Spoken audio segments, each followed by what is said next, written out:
inside the Expo Center before the polls closed last night.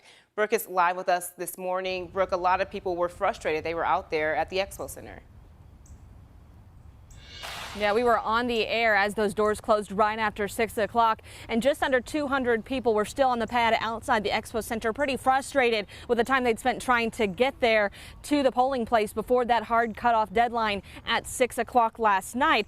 Then they reopened for just a few minutes to let everyone in. Now, the poll workers had given everyone a warning minutes, if not 10-15 minutes beforehand, telling them about that deadline to get inside, that they needed to be in line before 6 p.m. But voters also complained of heavy traffic jams within the lot of the Expo Center, trying to get in maybe a half hour, 40 minutes until they even got to the front doors, only to find them locked. And then a judge granted an order to reopen them up until 6:30.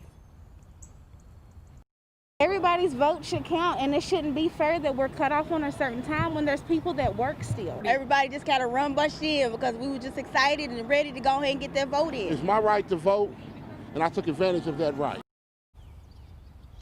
Now, aside from the voters let in at the last minute, the rest of the day at the fairgrounds was very calm, with lines moving pretty quickly. The Jefferson County Board of Elections says there were no major issues reported by the voting machines or the ballots. And the last update from the Secretary of State's office yesterday afternoon was just over 103,000 Kentuckians had voted yesterday in person. Over 800,000 absentee ballots were requested, and more than 88,000 Kentuckians cast their ballots during the early voting. Now, I did just get off the phone with the Board of Elections here in Jefferson County with Nori Giabatti, who wanted to give me a quick breakdown for a lot of people who didn't really understand what was going on at that 6 p.m. deadline. He said at 6 o'clock, no one was on the pad outside of the gates right there at the Expo Center. They closed the door at 6:03. By 6:15, a crowd had gathered. That's when you saw in our video them start to bang on the door, the judge granting them to reopen their doors, and they let in 186 additional people to come in and vote. And he said just under 15,000 people in all